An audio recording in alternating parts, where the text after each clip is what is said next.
രാഷ്ട്രപതിയുടെ സന്ദർശനം പമ്പയിൽ അല്പസമയത്ത് പ്രമാടത്ത് ഹെലികോപ്റ്റർ ഇറങ്ങിയിട്ടുണ്ട്. അവിടെ നിന്നും രാഷ്ട്രപതി ഇറങ്ങി ഇനി നേരെ പമ്പയിലേക്ക് പോകും. അതിൻ്റെ ദൃശ്യങ്ങളാണ് പ്രേക്ഷകരിപ്പോൾ കാണുന്നത്.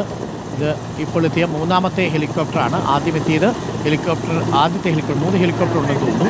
ആദ്യത്തെ ഹെലികോപ്റ്ററിൽ സുരക്ഷാ ജീവനക്കാരാണ് എത്തിയത്. രണ്ടാമത്തെ ഹെലികോപ്റ്ററും അവിടെ ലാൻഡ് ചെയ്തു, അതിലും സുരക്ഷാ ജീവനക്കാരാണ്. മൂന്നാമത്തെ ഹെലികോപ്റ്ററിലാണ് രാഷ്ട്രപതി ഉള്ളത്. ഈ ഹെലികോപ്റ്ററിൽ നിന്ന് അല്പസമയത്തിനുള്ളിൽ രാഷ്ട്രപതി പുറത്തേക്ക് ഇറങ്ങും. അവിടെ നിന്നും രാഷ്ട്രപതി നേരെ പോവുക പമ്പയിലേക്കായിരിക്കും. അതിൻ്റെ ദൃശ്യങ്ങളാണ് ഇപ്പോൾ കാണുന്നത്. നമുക്ക് മറ്റൊരു ഹെലികോപ്റ്റർ കൂടി അവിടെയുണ്ട്. എല്ലാ സുരക്ഷാ സംവിധാനങ്ങളും ഏർപ്പാടാക്കിയിട്ടുണ്ട്. വായുസേനയുടെ ഹെലികോപ്റ്ററുകളിലാണ് രാഷ്ട്രപതിയും ഈ സന്നിധാനത്തേക്ക് എത്തുന്നത്. 4 ഹെലികോപ്റ്ററുകളുണ്ട്. പ്രേക്ഷകർക്ക് കാണാം. ഹെലികോപ്റ്റർ ഇപ്പോൾ പ്രമാടത്ത് ഇറങ്ങുകയാണ്. വായുസേനയുടെ ഹെലികോപ്റ്ററിൽ രാഷ്ട്രപതി പ്രമാടത്തെത്തിയതിനു ശേഷം അവിടെ നിന്നും നേരെ പോകുന്നത് നിലയ്ക്കലേക്ക് ആയിരിക്കും. വളരെ നേരത്തെ ഈ പ്രമാടത്തെ ഹെലികോപ്റ്റർ ഇറങ്ങിയിട്ടുണ്ട്. പക്ഷേ ഒന്നിലധികം ഹെലികോപ്റ്ററുകൾ ഇപ്പോൾ പ്രമാടത്ത് ലാൻഡ് ചെയ്യുന്നത് പ്രേക്ഷകർക്ക് കാണാൻ സാധിക്കും. ആദ്യത്തെ ഹെലികോപ്റ്റർ വന്നു, സുരക്ഷാ ജീവനക്കാർ ഇറങ്ങി. ഇതിപ്പോൾ രണ്ടാമത്തെയും മൂന്നാമത്തെയും ഹെലികോപ്റ്ററുകൾ കൂടി പ്രമാടത്ത് ഇറങ്ങുകയാണ്. പ്രമാടത്ത് ആദ്യമായിട്ടായിരിക്കും ഇത്രയും അധികം ഹെലികോപ്റ്ററുകൾ വരുന്നത്. അവിടെ നിന്നും ഇനിയിപ്പോൾ രാഷ്ട്രപതി ഹെലികോപ്റ്ററിൽ നിന്നും ഇറങ്ങി റോഡ് മാർഗം പമ്പയിലേക്ക് പോകും. പമ്പയിലെത്തി ഗണപതി കോവിലിൽ കെട്ട് നിറച്ചതിന് ശേഷം പ്രത്യേകം തയ്യാറാക്കിയ 7 ഗൂർഖ ജീപ്പുകളുണ്ട്. ആ ഗൂർഖ ജീപ്പുകളിൽ ഒന്നിൽ രാഷ്ട്രപതി നേരെ സന്നിധാനത്തേക്ക് പോകും. 11:50 സന്നിധാനത്തെത്തി ദർശനം നടത്തിയതിനു ശേഷം രാഷ്ട്രപതി മടങ്ങുകയും ചെയ്യും. ഇപ്പോൾ പ്രേക്ഷകർ കാണുന്നത് തത്സമയ ദൃശ്യങ്ങളാണ്. പ്രമാടത്ത് നിന്നുള്ള തത്സമയ ദൃശ്യങ്ങളാണ്. രാഷ്ട്രപതിയെ വഹിച്ചുകൊണ്ടുള്ള ഹെലികോപ്റ്റർ പ്രമാടത്ത് എത്തിച്ചേർന്നു. 3 ഹെലികോപ്റ്ററുകളിൽ 2ഉം 3ഉം ഹെലികോപ്റ്ററുകളാണ് ഇപ്പോൾ എത്തിയിരിക്കുന്നത്. ആദ്യത്തെ ഹെലികോപ്റ്റർ നേരത്തെ അവിടെ സുരക്ഷാ ഉദ്യോഗസ്ഥരുമായിട്ട് എത്തിയിരുന്നു. ഇപ്പോൾ ദൃശ്യങ്ങളിൽ പ്രേക്ഷകർക്ക് കാണാം. ഹെലികോപ്റ്ററിൽ നിന്ന് രാഷ്ട്രപതി പുറത്തിറങ്ങാൻ പോവുകയാണ്. നമുക്കിപ്പം റഹീസുണ്ട്. റഹീസ്, എല്ലാം കൃത്യസമയത്ത് തന്നെയാണ്. ഇപ്പോൾ സമയം 8:32 ആയിട്ടുള്ളൂ. ഒരു 15-20 മിനിറ്റ് കൊണ്ട് തിരുവനന്തപുരത്ത് നിന്ന് പ്രമാടത്തേക്ക് ഹെലികോപ്റ്ററിൽ രാഷ്ട്രപതി എത്തിയിട്ടുണ്ട്. ഇവിടെ നിന്ന് ഇനി നേരെ പമ്പയിലേക്കാണ് പോവുക. 11:50 തന്നെ നിശ്ചയിച്ച സമയമനുസരിച്ച് രാഷ്ട്രപതിക്ക് ദർശനം നടത്താൻ സാധിക്കും അല്ലേ? സമയം കൃത്യമായി തന്നെ പാലിക്കുന്നുണ്ടല്ലോ അല്ലേ ഇതുവരെയും റഹീഷ്?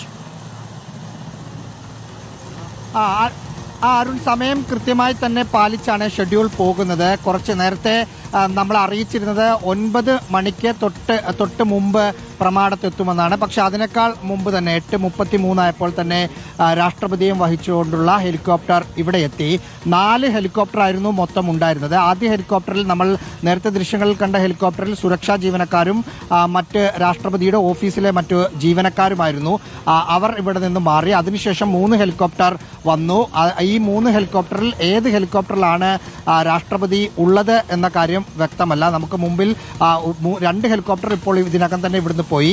ഇപ്പോൾ 2 ഹെലികോപ്റ്ററാണുള്ളത്. ഇതിനകത്ത് രാഷ്ട്രപതി ഇപ്പോൾ തന്നെ പുറത്തേക്ക് ഇറങ്ങും. ഹെലികോപ്റ്റർ നിർത്തി അതിന്റെ എഞ്ചിനൊക്കെ ഓഫാക്കി കഴിഞ്ഞിട്ടുണ്ട്. ഇപ്പോൾ തന്നെ രാഷ്ട്രപതി പുറത്തേക്ക് ഇറങ്ങും. ഇവിടെ നിന്ന് നേരെ നിലയ്ക്കലിലേക്കാണ് പോവുക. നിലയ്ക്കലിൽ കുറച്ച് സമയം റെസ്റ്റ് ചെയ്യും എന്നാണ് മനസ്സിലാക്കുന്നത്. അവിടെ നിന്ന് പമ്പയിലെ ഗണപതി കോവിലിൽ പോയിട്ടാണ് ഇരുമുടിക്കെട്ട് നിറയ്ക്കുക. സാധാരണഗതിയിൽ അയ്യപ്പ ഭക്തർ പമ്പാ സ്നാനം ചെയ്യുന്ന ഒരു രീതിയുണ്ട്. പക്ഷേ രാഷ്ട്രപതി അവിടെ സ്നാനം ചെയ്യുകയല്ല ചെയ്യുക. അവിടെ ത്രിവേണി പാലത്തിന് സമീപം അംഗശുദ്ധി വരുത്തുന്നതിന് വേണ്ടി ഉള്ള പ്രത്യേക സജ്ജീകരണങ്ങൾ ഇതിനകം തന്നെ ഏർപ്പാട് ചെയ്തിട്ടുണ്ട്. തൊട്ടിപ്പുറത്തുള്ള ഒരു ഹെലികോപ്റ്ററിൽ നിന്നുള്ള ഉദ്യോഗസ്ഥർ പുറത്തേക്ക് ഇറങ്ങിയിട്ടുണ്ട്. അതായത് ആ ഹെലികോപ്റ്ററിലാണോ രാഷ്ട്രപതി എന്ന് വ്യക്തമല്ല. രാഷ്ട്രപതിക്കൊപ്പമുള്ള ഉദ്യോഗസ്ഥർ പുറത്തേക്ക് ഇറങ്ങുന്നുണ്ട്.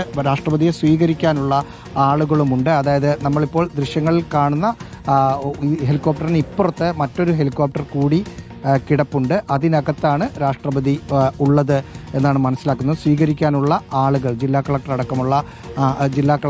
അടക്കമുള്ള ആളുകൾ അങ്ങോട്ടേക്ക് നടന്നു പോകുന്നത് നമുക്ക് ഇവിടെ നിന്ന് കാണാൻ സാധിക്കും. രാഷ്ട്രപതിക്കൊപ്പമുള്ള അത് തന്നെ ലെഫ്റ്റ് സൈഡിൽ നമ്മളിപ്പോൾ സ്ക്രീനിൽ കാണുന്ന തൊട്ടിപ്പുറത്ത് ഒരു ഹെലികോപ്റ്റർ കൂടി കിടക്കുന്നുണ്ട്. നമ്മളതിൻ്റെ ദൃശ്യങ്ങളിലേക്ക് ആ ദൃശ്യങ്ങൾ കൂടി എടുക്കാൻ പറ്റുമോ എന്ന് ശ്രമിക്കാം ഡോക്ടർ അരുൺ. അതിനകത്താണ് രാഷ്ട്രപതി ഉള്ളത്.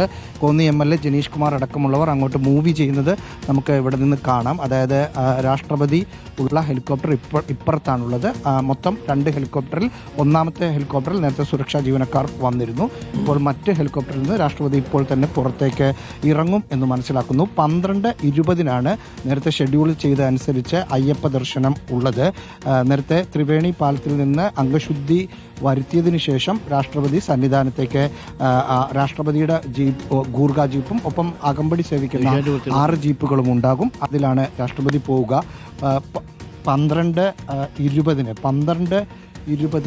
രാഷ്ട്രപതി ഇവിടെ നിന്ന് രാഷ്ട്രപതിയെ സ്വീകരിക്കാനുള്ള ആളുകൾ അങ്ങോട്ടേക്ക് നീങ്ങുന്നത് നമുക്ക് കാണാം. അരുൺ, നമുക്ക് രാഷ്ട്രപതിയുടെ രാഷ്ട്രപതിയുടെ ഹെലികോപ്റ്ററിലേക്ക് ആളുകൾ പ്രമാണത്തിൽ നിന്നും കാർ മാർഗമാണ് പമ്പയിലേക്ക് എത്തുക. ഇപ്പോൾ വന്നിരിക്കുന്ന 2 ദൃശ്യങ്ങൾ ഇപ്പോൾ തത്സമയ ദൃശ്യങ്ങളാണ് പ്രേക്ഷകർ കാണുന്നത്. പ്രമാണത്തിൽ നിന്നുള്ള തത്സമയ ദൃശ്യങ്ങളാണ്. 2 ഹെലികോപ്റ്ററുകൾ അവിടെ എത്തിയിട്ടുണ്ട്. ആ 2 ഹെലികോപ്റ്ററുകൾ ഒന്നിലാണ് രാഷ്ട്രപതി ഉള്ളത്. രാഷ്ട്രപതി അല്പസമയത്തിനുള്ളിൽ പുറത്തിറങ്ങുമ്പോൾ രാഷ്ട്രപതിയെ സ്വീകരിക്കാൻ വേണ്ടി KU ജനീഷ് കുമാർ MLA അടക്കമുള്ളവർ തയ്യാറായി കഴിഞ്ഞിട്ടുണ്ട്. ഇപ്പോൾ പ്രേക്ഷകർക്ക് ആ ദൃശ്യങ്ങളിൽ കാണാം. രാഷ്ട്രപതിയെ ഹെലികോപ്റ്ററിൽ ഇറങ്ങിയ രാഷ്ട്രപതിയെ കൊണ്ടുപോകാനുള്ള വാഹനങ്ങളും തയ്യാറാണ്. നമുക്ക് ഈ ഫ്രെയിമാണ് വേണ്ടത്. ഈ ഫ്രെയിമിൽ നമുക്ക് രാഷ്ട്രപതി പുറത്തേക്ക് ഇറങ്ങി ഈ വാഹനത്തിലായിരിക്കും നിലയ്ക്കലേക്ക് പോവുക. നിലയ്ക്കലെത്തിയതിനു ശേഷം അവിടെ നിന്നും നേരെ പമ്പയിൽ എത്തി നിലയ്ക്കലിലെത്തി അല്പസമയം വിശ്രമിച്ചതിന് ശേഷമായിരിക്കും പമ്പയിലേക്ക് പോവുക. അങ്ങനെ രാഷ്ട്രപതിയെയും വഹിച്ചുകൊണ്ടുള്ള രാഷ്ട്രപതി ഇപ്പോൾ കയറി ചുവന്ന സാരിയിലാണ് രാഷ്ട്രപതി ഉള്ളത്. അവിടെ നിന്ന് ഹെലികോപ്റ്ററിൽ എത്തിയ രാഷ്ട്രപതി ഇപ്പോൾ വാഹനത്തിൽ കയറി കഴിഞ്ഞിരിക്കുന്നു.